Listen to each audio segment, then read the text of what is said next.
अध्याय 2 श्लोक संख्या 72। एषा ब्रह्मस्थितिः पार्थ नैनं प्राप्य विमुह्यति स्थित्वा स्याम आत्मकालेऽपि ब्रह्म निर्वाण मृच्छति। यह आध्यात्मिक तथा ऐश्वर्य जीवन का पथ है जिसे प्राप्त करके मनुष्य मोहित नहीं होता। यदि कोई जीवन के अंतिम समय में भी इस तरह स्थित हो तो वह भगवत धाम में प्रवेश कर सकता है। तात्पर्य प्रभुपाद के द्वारा। श्रील प्रभुपाद की जय।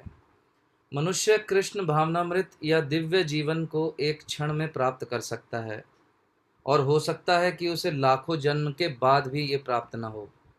यह तो सत्य को समझने और स्वीकार करने की बात है। खटवांग महाराज ने अपनी मृत्यु के कुछ मिनट पूर्व कृष्ण के शरणागत होकर ऐसी जीवन अवस्था प्राप्त कर ली। निर्वाण का अर्थ है भौतिक जीवन शैली का अंत। बौद्ध दर्शन के अनुसार इस भौतिक जीवन के पूरा होने पर केवल शून्य शेष रहता है, किंतु भगवत गीता की शिक्षा इससे भिन्न है। वास्तविक जीवन का शुभारंभ इस भौतिक जीवन के पूरा होने पर होता है। स्थूल भौतिकतावादी के लिए यह जानना पर्याप्त होगा कि इस भौतिक जीवन का अंत निश्चित है, किंतु आध्यात्मिक दृष्टि से उन्नत व्यक्तियों के लिए इस जीवन के बाद अन्य जीवन प्रारंभ होता है। इस जीवन का अंत होने के पूर्व यदि कोई कृष्ण भावना भावित हो जाए तो उसे तुरंत ब्रह्म निर्वाण अवस्था प्राप्त हो जाती है। भगवत धाम अथवा भगवत भक्ति के बीच कोई अंतर नहीं, क्योंकि दोनों चरम पद हैं। अतः भगवान की दिव्य प्रेमा भक्ति में व्यस्त रहने का अर्थ है भगवत धाम को प्राप्त करना। भौतिक जगत में इंद्रिय तृप्ति विषयक कार्य होते हैं और आध्यात्मिक जगत में कृष्ण भावनामृत विषयक। इसी जीवन में ही कृष्ण भावनामृत की प्राप्ति तत्काल ब्रह्म प्राप्ति जैसी है, और जो कृष्ण भावनामृत में स्थित होता है वह निश्चित रूप से पहले ही भगवत धाम में प्रवेश कर चुका होता है। ब्रह्म और भौतिक पदार्थ एक दूसरे से सर्वथा विपरीत हैं। अतः ब्राह्मी स्थिति का अर्थ है भौतिक कार्यों के पद पर न होना। भगवत गीता में भगवत भक्ति को मुक्त अवस्था माना गया है। अतः ब्राह्मी स्थिति भौतिक बंधन से मुक्त है। श्रील भक्ति विनोद ठाकुर ने भगवत गीता के इस द्वितीय अध्याय को संपूर्ण ग्रंथ के प्रतिपाद विषय के रूप में संक्षिप्त किया है। भगवत गीता के प्रतिपाद हैं कर्मयोग, ज्ञान योग तथा भक्ति योग। इस द्वितीय अध्याय में कर्मयोग तथा ज्ञान योग की स्पष्ट व्याख्या हुई है एवं भक्ति योग की भी झांकी दे दी गई है। इस प्रकार भगवत गीता के द्वितीय अध्याय गीता का सार का भक्ति वेदांत तात्पर्य पूर्ण हुआ। श्रील प्रभुपाद की जय। तो आज हम अभी आप पहुँचे हैं भगवत गीता के अंतिम श्लोक यानी 72वें श्लोक के ऊपर, जो कि इस अध्याय का अंतिम श्लोक है। इससे पूर्व का जो श्लोक था 71वां श्लोक, उससे संबंधित कुछ बातें भक्तों ने बताई और महत्वपूर्ण कुछ पॉइंट्स थे उसमें, जैसे कि भगवान ने कहा था 71वें श्लोक में कि शांति किसको प्राप्त हो सकती है जिसके अंदर इच्छाएं ना हो। आज आप सभी ने बताया अभी इच्छाएं तो ऐसा हो नहीं सकता कि नहीं होंगी। तो इस बात का क्या अर्थ है? इस बात का ये अर्थ है कि भौतिक इच्छाएं न रख के आध्यात्मिक इच्छाएं होनी चाहिए। ममता ना हो। ममता ना होने का मतलब क्या है? माँ की ममता नहीं, ये ममता अर्थ कि ये मेरा है ये तेरा है, इससे परे हो जाना। और इसका भी क्या मतलब हुआ कि सब कुछ किसका है? भगवान का है, ये समझना। ममता से परे होने का अर्थ है ये समझना कि सब कुछ भगवान का है। और तीसरा पॉइंट था अहंकार न करना। तो अहंकार नहीं होता तो शांति मिलती है ऐसे व्यक्ति को। तो अहंकार किस बात का? जब व्यक्ति इस बात को समझ लेगा कि सब कुछ भगवान का है, वो तो सिर्फ एक कठपुतली की तरह है जिसे कुछ देर के लिए कुछ चीज़ें भोग करने के लिए दे दी गई हैं और कुछ समय बाद पुनः उससे छीन ली जाएंगी। ये सब कुछ ले लिया जाएगा वापस, तो फिर अहंकार नहीं रहेगा। इसी को कहते हैं कि व्यक्ति को ज्ञान प्राप्त होना। तो आज का ये जो श्लोक है इसमें भगवान कुछ और मुख्य बिंदुओं की चर्चा कर रहे हैं। ये अंतिम श्लोक है इस अध्याय का, जिसका नाम है गीता का सार। तो यहाँ मुख्य बिंदु क्या है? इस श्लोक में भगवान ये बता रहे हैं शांति और आत्मबोध की अंतिम स्थिति के विषय में। यहाँ पर इस श्लोक में बता रहे हैं भगवान आत्मबोध और शांति, और साथ ही साथ उस अवस्था का वर्णन कर रहे हैं जो इच्छाओं और भौतिक आकर्षणों से परे की स्थिति है। उस स्थिति का, उस अवस्था का वर्णन यहाँ पर भगवान कर रहे हैं। और तीसरी बात, मृत्यु के समय की बात बता रहे हैं कि मृत्यु के समय यदि ऐसी स्थिति मतलब कृष्ण भावनामृत की स्थिति अगर यदि व्यक्ति को बनाए रखता है, यानी कृष्णमयी उसकी चेतना रहती है मृत्यु के समय, तो उसके लिए मोक्ष के द्वार खुल जाते हैं। यानी ऐसी स्थिति उसके लिए मोक्ष के द्वार को खोल देती है। और चौथा महत्वपूर्ण पॉइंट यहाँ पर जो श्लोक में हमें मिल रहा है वो है, कृष्ण भावनामृत में स्थित जो व्यक्ति होता है, इस भौतिक जगत में उसे पुनः जन्म नहीं लेना पड़ता। देखिए कितनी महत्वपूर्ण बात। सबसे बड़ा खतरा क्या है? शेयर मार्केट गिर जाएगा, ये बड़ा खतरा नहीं है। सबसे बड़ा खतरा ये है कि जीव शरीर की समाप्ति पर पुनः इस भौतिक जगत में फिर से कोई भौतिक शरीर प्राप्त कर ले, ये सबसे बड़ा खतरा है। तो अब यहाँ पर भगवान ये सब बातें क्यों बता रहे हैं? आप में से कुछ भक्त तो भूल गए होंगे ये सारा डिस्कशन जो हमने पिछले कुछ श्लोकों में किया है, कुछ नए भक्त आए होंगे जो पहले नहीं थे। तो आप दोहराइए, शॉर्ट में आपको बताते हैं कि क्यों भगवान इस श्लोक पर आकर ये बात कह रहे हैं। अगर हम देखें तो इस अध्याय में हमने क्या क्या देखा, क्या क्या सीखा हमने, शुरू से अगर देखें इस चैप्टर में, बहुत काम का है ये चैप्टर, इसीलिए इसका नाम है गीता का सार। इट्स लाइक अ मक्खन, जैसे दूध बिलोते हैं तो मक्खन निकलता है, पूरी भगवत गीता का सार इस अध्याय में है। इन 72 श्लोकों में भगवान ने आत्मा का ज्ञान हमें दिया, वहीं उसके बाद भगवान ने हमें शरीर के विषय में बताया, और आत्मा का, शरीर और आत्मा के बीच में भेद बताया, दोनों में क्या भेद है। फिर कर्तव्य की बात बताई, धर्म की बात बताई, निष्काम योग की बात बताई। याद हैं आपको ये बातें? याद आ रहा है कि नहीं आ रहा है? सब भूल गए हैं? बहुत सारी बातें भगवान ने हमें बताई, आत्मा का ज्ञान दिया है। बताया भगवान ने कि आत्मा अविनाशी है, नित्य है, अजर अमर है। आत्मा न जन्म लेती है न मरती है। इस शरीर नाशवान है, कितना भी इसको सजाओ संवारो, कितना भी इसको प्रोटीन शेक पिलाओ, मरेगा तो मरेगा ही। नश्वर है तो है, इसका अंत निश्चित है। 20वें श्लोक में कहा था भगवान ने। और आत्मा मरती नहीं, ये भी कहा था, न हन्यते हन्यमाने शरीरे। वहीं शरीर और आत्मा का भेद बताया कि आत्मा अलग है और शरीर अलग है। हमने बड़ी डिटेल में इसकी चर्चा की थी। भगवान ने बताया भी था कि जो शरीर है, ये आत्मा जो है शरीर को ऐसे बदलता है जैसे पुराने कपड़े बदलता है। वांसासी जीर्णानि यथा विहाय, याद है आपको? तो पुराने कपड़ों की तरह इन शरीरों को बदलता है ये आत्मा। वहीं फिर इसी अध्याय में भगवान ने धर्म और कर्तव्य के विषय में बताया। अर्जुन को भगवान याद दिला रहे थे कि तुम क्षत्रिय हो, तुम्हारा क्या कर्तव्य है। इसी प्रकार जो एक ब्राह्मण है, क्षत्रिय है, वैश्य है, शूद्र है, उसके क्या कर्तव्य हैं।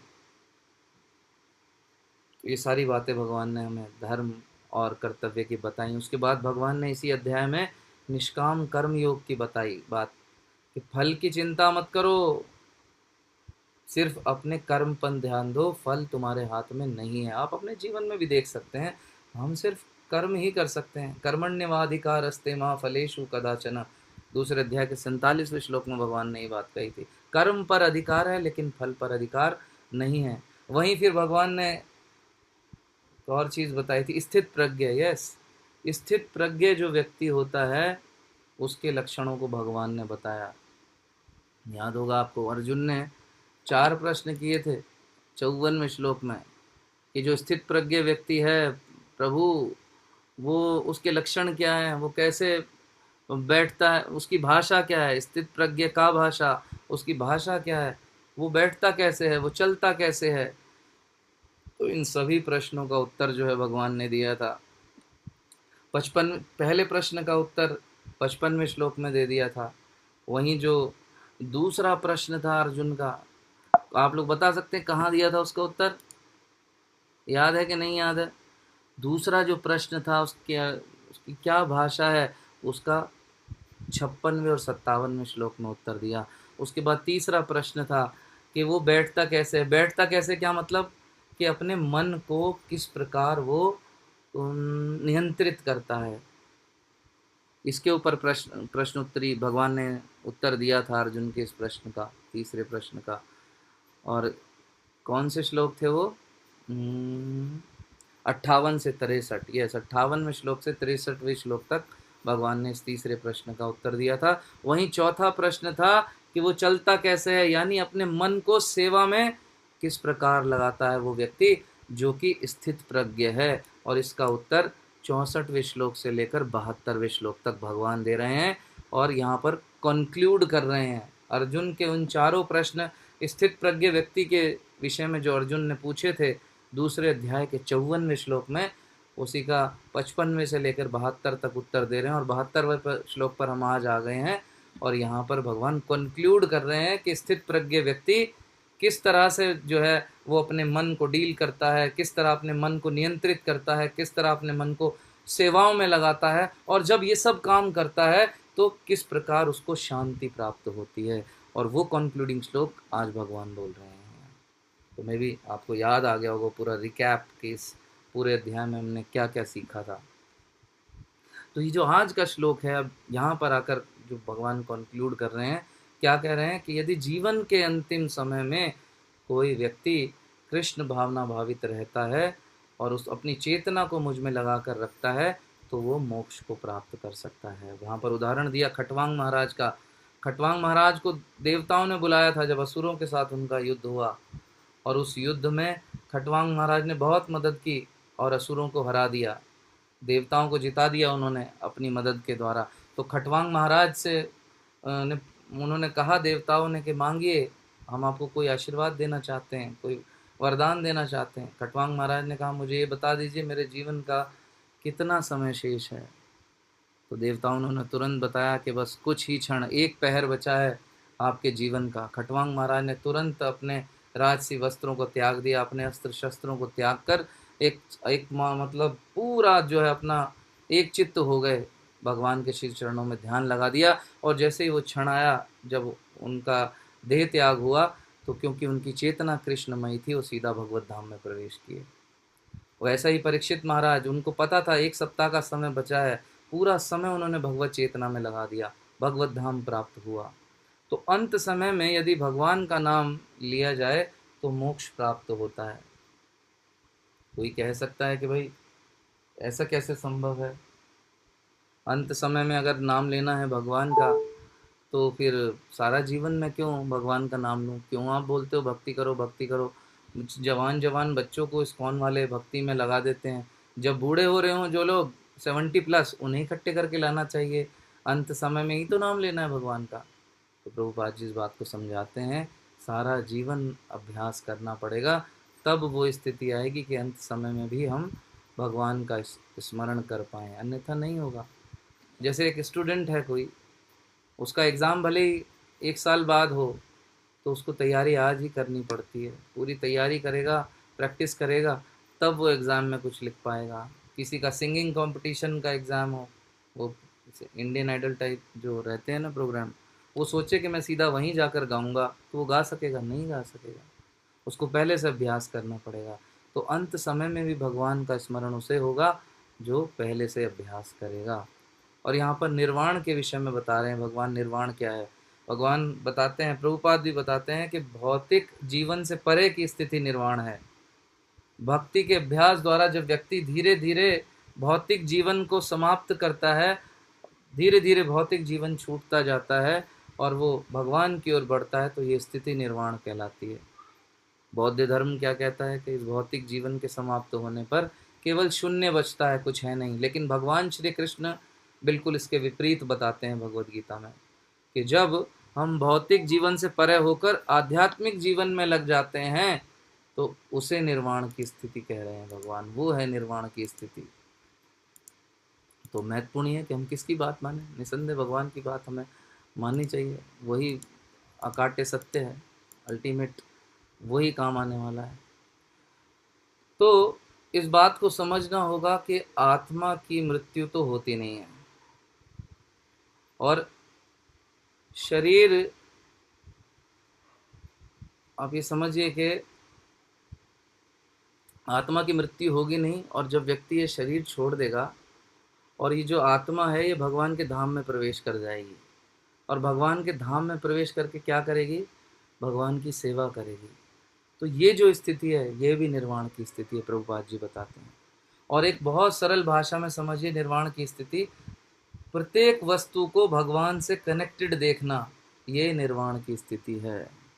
और यहाँ पर कह रहे हैं भगवान और प्रभुपाद दोनों इस बात को बता रहे हैं कि जब कोई व्यक्ति निर्वाण की स्थिति को प्राप्त कर लेता है तो उसको शांति प्राप्त हो जाती है। अल्टीमेटली हम सब क्या प्राप्त करना चाहते हैं? शांति और सुकून प्राप्त करना चाहते हैं जीवन में, तो हमें निर्वाण की स्थिति को प्राप्त करना पड़ेगा, भक्तिमयी चेतना का अभ्यास करना पड़ेगा। तब क्या होगा? मृत्यु के समय हमारी चेतना यदि भक्तिमयी रहती है तो हमें निर्वाण प्राप्त होगा, शांति प्राप्त होगी, भगवत धाम प्राप्त होगा, और अगला जन्म हमारा कहाँ होगा? भगवान के धाम में होगा। तो आप देख सकते हो भगवान ने पूरा क्रक्स बता दिया कि क्या करना है हमें। अल्टीमेट गोल क्या है? भगवान के धाम में प्रवेश करना, उनकी सेवा में लग जाना। तो उसकी विधि क्या है? भगवान ने परत दर परत बिल्कुल डिटेल में बात समझा दी है, अच्छे से सारी चीज़ें भगवान ने बता दी हैं। तो ये समापन है अध्याय 2 का यहाँ पर, और इस अध्याय का नाम है गीता का सार। तो अब जो भी भक्त शुरू से इस अध्याय को सुन रहे हैं उन्होंने सुन लिया कि वास्तव में गीता का सार क्या है। और आज तक आप लोग क्या देखते थे? कैलेंडर पे लटका हुआ लिखा होता था ऊपर गीता का सार, और नीचे कुछ भी अनाप शनाप, क्या लाए थे, क्या ले जाओगे, इस तरह की कहानियां लिखी होती। कहीं कह रहे हैं भगवान? कुछ भी नहीं। वास्तव में जो महत्वपूर्ण बातें हैं भगवान जो कह रहे हैं कि किस तरह भौतिक जीवन का त्याग करना है और आध्यात्मिक जीवन को अपनाना है, निर्वाण की स्थिति को पाना है, तब शांति प्राप्त होगी, ये बात कहीं कैलेंडरों पे नहीं लिखी होती। क्योंकि व्यक्ति कुछ त्यागना चाहता ही नहीं, भौतिक आसक्तियों की गांठों को और मजबूत करने में लगा हुआ है, बिल्कुल चिपके जकड़ के रहना चाहता है माया के साथ, इस भौतिक जीवन के साथ, त्याग नहीं करना चाहता। इसलिए भगवान का जो संदेश है उसको भी तोड़ मरोड़ कर प्रस्तुत किया जाता है। तो वो व्यक्ति जो गंभीर है अपने जीवन के प्रति, उसको गंभीरता से इन शास्त्रों का अध्ययन डिटेल में करना चाहिए। इंस्टाग्राम, फेसबुक या कहीं से भी कुछ मैसेज मिल गया, पड़ोसी ने कुछ भी बोल दिया, उसके आधार पर अपनी जो निर्णय है वो नहीं लेना चाहिए। तो यहाँ पर भगवान ने सब कुछ बता दिया, और अब इसके बाद क्या होने वाला है तीसरे अध्याय से? अब अर्जुन भगवान से विनती करेंगे, भगवान आपने मुझे सब कुछ बता तो दिया, लेकिन मुझे जो है ना ये गूढ़ ज्ञान इतना अच्छे से समझ में नहीं आ रहा है अभी।